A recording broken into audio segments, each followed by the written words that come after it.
OK.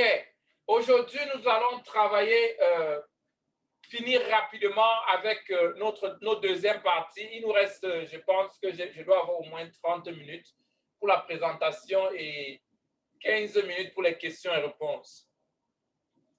L'entrepreneuriat concret. L'entrepreneuriat concret. Où es-tu maintenant? Je sais que hier, après tout ce qu'on a partagé hier, sûrement tu as pris de l'action. L'entrepreneur, ce n'est pas celui qui apprend et il apprend. C'est celui qui apprend et pratique. Tu apprends, tu pratiques. Si tu ne veux pas perdre en tant qu'entrepreneur, tu dois être cet entrepreneur qui applique d'abord la petite connaissance qu'elle a avant d'aller chercher d'autres connaissances. En d'autres termes, je pense que le leader qui a présenté Art, qui a présenté pour Mabélé, il a partagé beaucoup de connaissances. Il a donné beaucoup de bonnes idées. Comment entrer dans le marché? Entrer vers le haut et non le bas. Utiliser des choses pratiques, ce qui peut vous apporter un résultat immédiatement. L'école conventionnelle nous a appris d'aller étudier pendant 40 ans. Ou bien parce que quand tu commences à étudier à l'âge de 6 ans ou 4 ans, et tu étudies parfois jusqu'à 40 ans pour commencer à chercher le travail, puis aller à la retraite à 65 ans. Nous sommes en train de parler de l'entrepreneuriat concret. Comment développer et appliquer quelque chose directement pour avoir un résultat. Donc, si tu n'as pas d'entreprise, au moins je pense que tu as eu une opportunité pour te mettre avec Mabélé, pour être un actionnaire et quelqu'un qui peut ajouter de la valeur aux autres. Maintenant, qu'est-ce qui fait la différence entre un entrepreneur et ceux-là qui ne produisent rien? Qu'est-ce qui fait la différence? Pour être un entrepreneur innovatif qui peut réussir, qui peut faire la différence, tu dois capitaliser sur la gestion du temps. La gestion du temps. La gestion du temps. Donc, nous allons parler brièvement par rapport à ça. Comment est-ce que tu gères ton temps? Tu dois lutter pour maintenir la productivité. La productivité.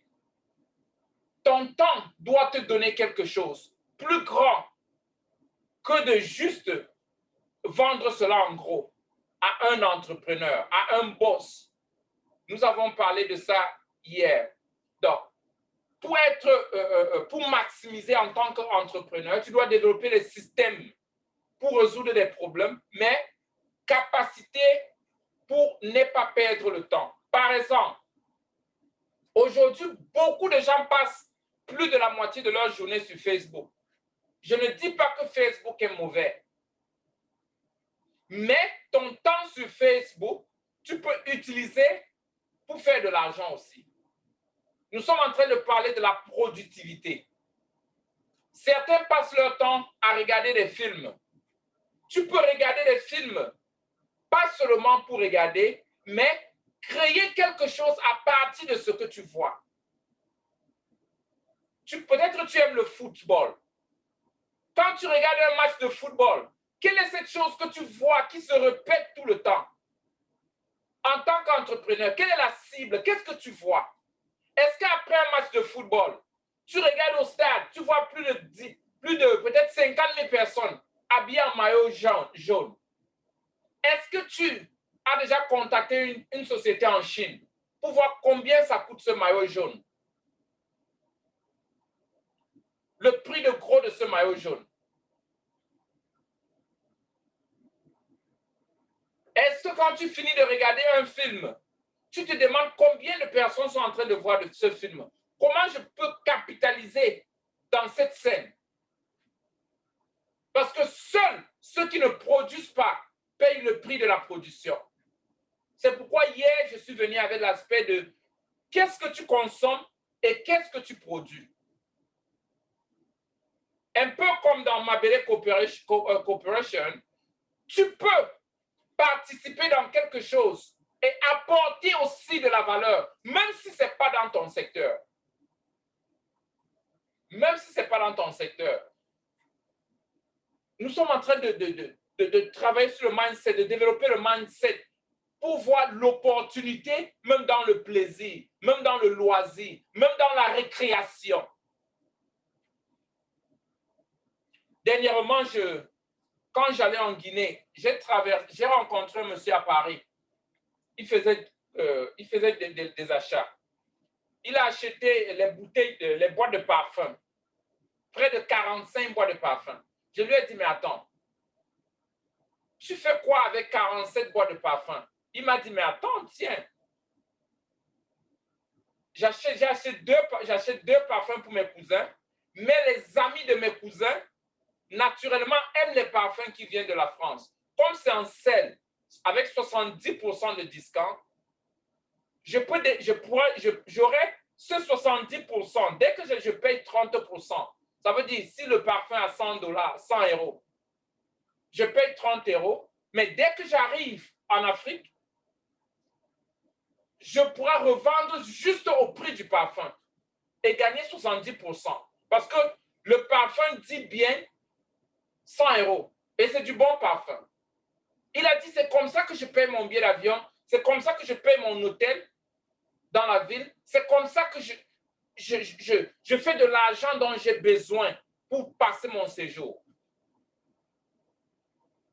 J'ai dit, waouh, tiens, voici quelqu'un qui a l'esprit de l'entrepreneuriat. 2 parfums pour les cousins, 40 parfums pour vendre aux amis des cousins. Donc, même les 2 parfums des cousins, ils sont des agents publicitaires. Et par eux, leurs amis pourront acheter beaucoup plus de parfums. Tu peux gagner, tu peux cerner, tu peux voir l'opportunité dans le loisir, pendant tes voyages, pendant ta récréation, même au supermarché. Et les cas concrets encore. Il y a un jeune homme, je crois qu'il avait partagé ceci avec nous. J'ai oublié son nom. Il est au Gabon. Il a partagé pendant une retraite. Il avait l'habitude d'accompagner ses enfants à l'école. Et il s'est dit, mais attends, mon chauffeur accompagne mes enfants à l'école. Et dans cette école, je vois beaucoup d'autres parents qui louent les taxis et qui attendent les taxis courses pour amener les enfants à la maison. J'irai parler à ce parent et amener leurs enfants à l'école. Ce monsieur a commencé comme un jeu. Donc, chaque parent payait environ 500 francs CFA, qui est 1 $, pour chaque tour. Donc, directement, il s'est vu en train de serrer plus d'enfants dans la voiture et avoir plus d'argent pour le carburant, payer son chauffeur et se faire encore un peu d'argent. Finalement, il a acheté un gros bus, ce qu'on appelle le minivan, qui prend environ 12 enfants. L'entrepreneur doit toujours se demander comment est-ce que je peux maximiser dans ce problème que je suis en train de résoudre. Parce que le problème que tu résous pour toi, d'autres ont les mêmes problèmes. Et si tu peux résoudre ce problème pour les autres, tu seras récompensé. Tu dois maximiser la productivité. Qui a le manuel participant? Je crois que tous ceux qui se sont enregistrés devraient avoir leur manuel participant. À cause du temps, je ne dois pas parcourir tout le manuel participant, mais prends du temps pour répondre aux questions qui sont sur le manuel participant. L'entrepreneur, pour maximiser ta productivité, tu dois te focaliser ou développer un système et non t'attarder aux objectifs. Système. C'est quoi un système? Le système, c'est le mécanisme que tu as mis en place pour résoudre les problèmes. Ce que tu fais, ton entreprise, doit se reposer sur un système. Tu dois savoir comment tu accomplis ou tu délivres les solutions d'une façon consistante. D'une façon consistante. Tant que vous n'avez pas atteint votre objectif, vous vous sentirez en échec. Le système t'aide à avoir cette assurance, cette certitude que ce que tu as envie de faire, tu pourras le faire et d'une façon consistante. C'est très important. Que ce soit une petite ou une grande entreprise, tu dois t'assurer que ton entreprise se repose sur le système et non sur la personne. Aujourd'hui, la plupart des grands entrepreneurs camerounais, africains, dès que l'entrepreneur n'est plus là, la société, si l'entrepreneur meurt, la société meurt aussi. Pourquoi? Parce que la société se reposait sur une personne et non sur un système. Tu peux renouveler le système, tu peux renforcer le système, tu peux remplacer les personnes qui contrôlent le système, parce que le système est éternel, mais les personnes ne sont pas éternelles. Tu ne veux pas baser ton entreprise sur une personne, mais sur un système. Nous sommes en train de parler des différentes méthodes, des différentes manières pour avoir de très bonnes productivités.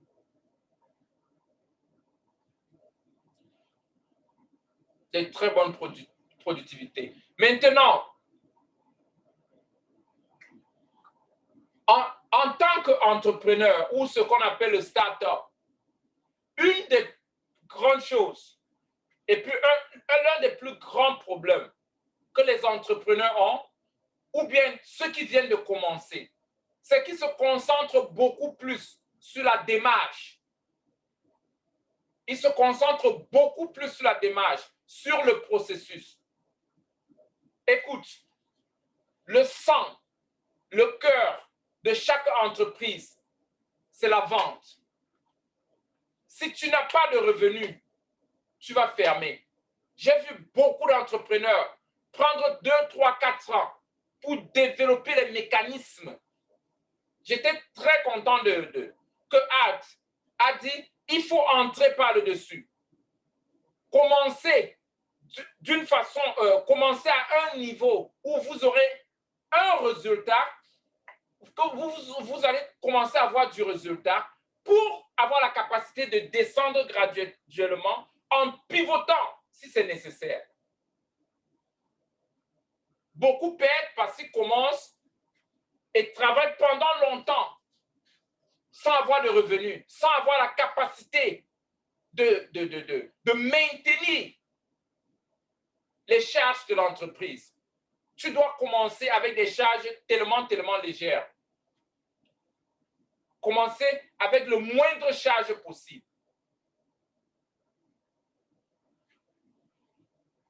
Commencer avec le moindre charge possible. C'est très important. L'entrepreneur doit tout faire pour tuer ou bien réduire toutes les formes de distraction. Je crois que nous avons parlé brièvement. Parfois, nous sommes distraits par des bonnes idées. Un entrepreneur doué qui n'a pas la capacité de se concentrer sur une chose, commencer et finir avant de commencer une autre chose, échouera toujours. Parce que c'est ça la différence entre le talent et la discipline. Tu peux être talentueux, mais si tu n'es pas discipliné, ce sera difficile de maintenir, de rester systématique dans ce que tu fais. C'est très important. L'entrepreneur doit avoir la capacité de maintenir la discipline dans ce qu'il veut faire, dans un but précis, s'assurer que tu as accompli un but avant de t'engager dans un autre projet. Parce qu'une des façons pour abandonner souvent, c'est de commencer un autre projet. Alors que la discipline demande qu'on se focalise sur une chose jusqu'à ce qu'on ait le résultat avant d'ajouter une autre chose.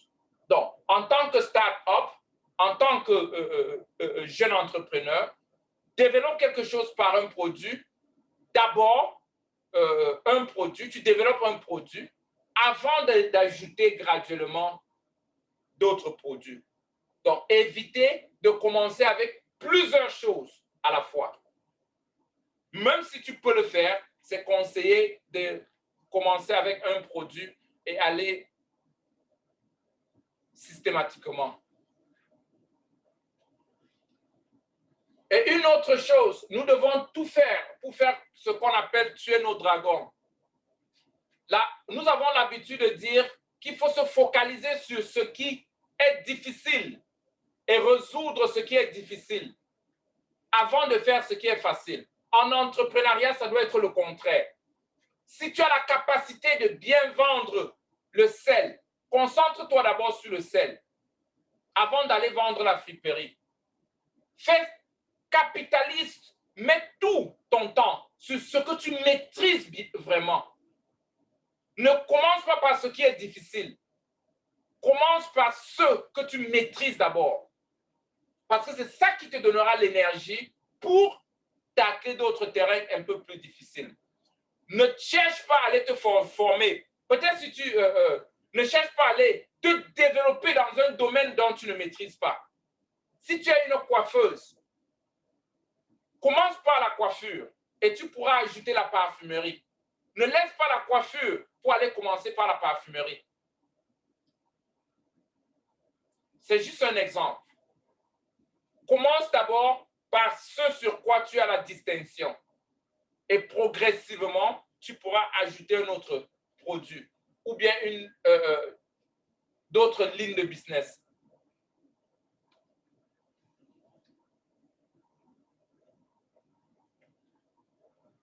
Non. C'est ce que nous appelons la loi du moindre effort. Dans l'entrepreneur ou le start-up, tu dois connaître ton produit, savoir ce que tu veux vraiment vendre, cerner le marché, savoir ce que tu veux vendre et commencer par ce que tu maîtrises très bien ou ce que tu comprends très bien.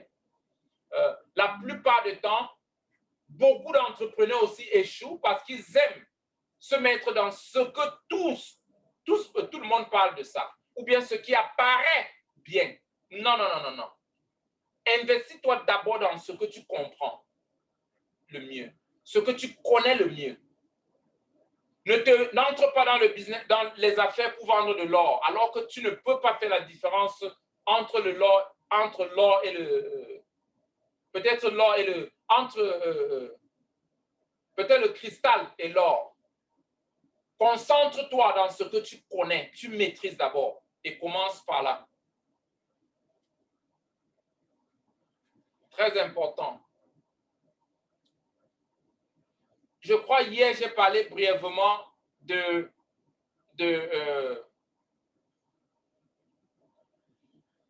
cerner le marché et définir son produit, travailler avec un produit, accéder le marché avec un seul produit, comprendre son marché, avoir la capacité, connaître la vie du marché, parce que il y a des marchés qui n'ont pas de longue vie. Par exemple, s'il y a la Coupe du Monde qui doit se jouer au Congo, et tu entres dans et tu commences avant les Jeux de maillot, ça veut dire que tu dois taguer à partir, si la Coupe du Monde est dans un an, ça veut dire que tu dois taguer à partir de maintenant jusqu'à la fin de l'année pour épuiser ton stock. Parce que tu feras peut-être les maillots de Coupe du Monde de 2022. Et après cela, soit il n'y aura plus de marché, soit il faudrait pivoter dans quelque chose, continuer avec les tenues de sport, mais ce marché disparaîtra. Ça veut aussi dire que l'investissement initial, tu dois tenir compte que le marché sera juste un marché de 12 mois. Très, très, très important. Pour entrer dans un marché, il y a des marchés qui fonctionnent par saison. Si tu fais une projection sur 12 mois, alors que ton marché, c'est un marché qui a juste 3 mois ou 6 mois, tu pourras perdre. Par exemple, si tu vends les fournitures scolaires, par exemple, le marché est pour 3 mois, naturellement. À partir des vacances jusqu'à la rentrée scolaire. Et puis le marché est fini. Il faudra attendre la rentrée prochaine. Ton produit, à quelle durée de vie? quelle est ta taille de marché? Quelle est la période du marché? Quel est le cycle du marché? En tant qu'entrepreneur, tu dois comprendre cela et savoir comment tout fonctionne. Et je pense que tout ceci, nous avons beaucoup abordé ça dans l'école des 365. Connaître son marché, connaître sa cible, tu dois connaître ton avatar. Ceux qui peuvent acheter chez toi, à quoi est-ce qu'ils ressemblent? J'ai posé la question à une jeune dame dernièrement. Je lui ai demandé, mais qu'est-ce que tu vends? Elle m'a dit qu'elle vendait les mèches. Je lui ai dit, quel est ton avatar? Quelle est ta cible clientèle? Elle m'a dit, les femmes. Je lui ai dit, non. Est-ce que toutes les femmes peuvent acheter tes mèches? Elle dit, oui, c'est pour les femmes. Je lui ai dit, non. Selon la qualité de mèche, chaque qualité de mèche doit avoir une cible clientèle. Si tu vends les brésiliennes qui coûtent 300 $, est-ce qu'une vieille maman de 70 ans, sauf si elle est la mère du président, va acheter les brésiliennes pour mettre sur sa tête? Je ne pense pas. Est-ce qu'une jeune fille de 17 ans peut acheter les brésiliennes à 300 $? Non. Ça veut dire que ta cible clientèle, déjà, c'est ceux qui ont une classe sociale, qui ont les revenus à un nombre de revenus et qui ont le problème de l'apparence et qui cherchent à répondre à un besoin humain qui est engendré sur l'estime de soi. Parce que certains gens sont prêts à payer n'importe quel montant pour bien apparaître. Voilà ta cible clientèle. Et je lui ai demandé, maintenant dans ton pays, tu as quel pourcentage de personnes qui peuvent dépenser comme ça sur eux? Et on a développé, et je lui ai dit maintenant, où est-ce que ces gens-là sont? Parce que quand tu connais le avatar de ton client, naturellement, tu sauras exactement où il se trouve. Où est-ce que tu peux les avoir? Donc, c'est très, très important de connaître son marché. Ce n'est pas juste comprendre, non, bah, OK, si je fais les bâtons de manioc, ou bien si je fais de la glace, tous les enfants aiment la glace. Ce n'est pas vrai. Il y a les enfants qui n'ont jamais acheté, qui n'ont pas encore dépensé $1 sur la glace depuis les derniers 10 ans. Quelle est la période où les gens achètent la glace? Quelle est la cible clientèle? Où est-ce que ces gens se trouvent? À quel moment ils achètent la glace? Parce que ça va te permettre de te positionner. Il faut connaître son marché. Avant de se jeter dans l'entrepreneuriat, il faut bien comprendre le marché. Il faut orienter son projet vers la vente plutôt que vers la technologie. Beaucoup de gens veulent passer le temps pour créer, s'assurer qu'il y a le système, s'assurer que tous les papiers sont en place, s'assurer toujours les paperasses sans entrer. Et après tout cela, ils oublient même ce qu'ils voulaient faire au juste. Toi, l'entrepreneur, tu n'as pas de but. Quand tu as marqué un but, c'est que tu as vendu. Quelqu'un a mis les mains dans la poche, il t'a donné de l'argent sur la solution que tu es en train d'apporter. Quelle qu'en soit la beauté de ton produit, quelle qu'en soit la beauté de ton magasin, quelle qu'en soit la beauté le fonctionnement de ton produit est noté par chaque personne, être humain ou potentiel client. C'est quand ils mettent les mains dans les poches, ils sortent de l'argent qu'ils ont noté, qui t'ont donné la note que tu as passée. Quand il n'y a pas de vente, il n'y a pas de marché. Quand il n'y a pas de vente, donc dès le départ, tu dois vendre dès le départ. Ton système de vente doit être progressif. Mais dès le premier jour que tu commences à parler de ton produit, tu dois vendre ce jour. Tu dois vendre. Que ce soit en petite unité et progressivement. Mais tu dois vendre et vendre continuellement. C'est la vente qui est plus importante que la technologie. que la stratégie, que la structuration. Tout cela, ce sont des choses qui viennent après pour amplifier la vente. Ce n'est pas la vente qui vient renforcer le système. Parce que tu es dans les affaires pour vendre. Si tu développes une solution, tu développes un produit et tu ne peux pas vendre, ça n'a pas de valeur. Et pour tester ton produit, c'est si les gens achètent. Si on n'achète pas ton produit, ça veut dire que ça n'a pas de valeur. Si on ne peut pas te payer pour ton service, ça veut dire que ça n'a pas de valeur. Tu peux avoir tes projections. OK, en Congo, il y a 110 millions de personnes. Si je vends à 10%, ce sera environ 12 millions. Si je vends $1 par mois, chaque personne achète. Peut-être je veux faire 110 millions par mois. Ça, ce sont les projections. Mais la réalité, combien est-ce que tu as déjà vendu? Est-ce que tes parents ont acheté? Est-ce que les gens autour de toi ont acheté? Est-ce que dans ton quartier, les gens frappent ta porte tout le temps pour venir demander cela? Est-ce qu'il y a la demande? Est-ce que tu ressens la pression parce que les gens veulent de toi? Les gens veulent ta solution. Tu dois vendre. À partir du premier jour, que ce soit ton idée, que ce soit une solution. C'est pourquoi le premier jour que tu as une idée, les premières personnes pourront être les premiers partenaires. Les gens qui viendront dire, ben, je veux faire cela avec toi. C'est ça commencer à vendre, avant d'arriver même au produit. Dans le chat room tout à l'heure, j'ai vu beaucoup de gens qui ont demandé comment est-ce que je peux payer mes $100 pour être fait partie de ma Mabele Corporation. C'est ça la vente. Est-ce qu'il vous a demandé de venir voir un PowerPoint, une stratégie? Non. L'entrepreneur s'appuie sur le résultat et ça ne peut que passer de la vente. Les stratégies, les systèmes, tout cela, ça viendra après. Se doter d'une bonne stratégie marketing et commerciale. Tu vois, il faut vendre avant de développer la stratégie. Tu ne peux pas entrer dans un marché sans savoir comment est-ce que tu vas aborder le marché, sans comprendre le marché. Quels sont tes concurrents? Quelle est ta force? Maintenant, nous sommes en train de parler des réalités des choses. Parce que tu dois partir du côté du zèle, et faire face à certaines réalités. Et de cela, tu peux avoir un expert.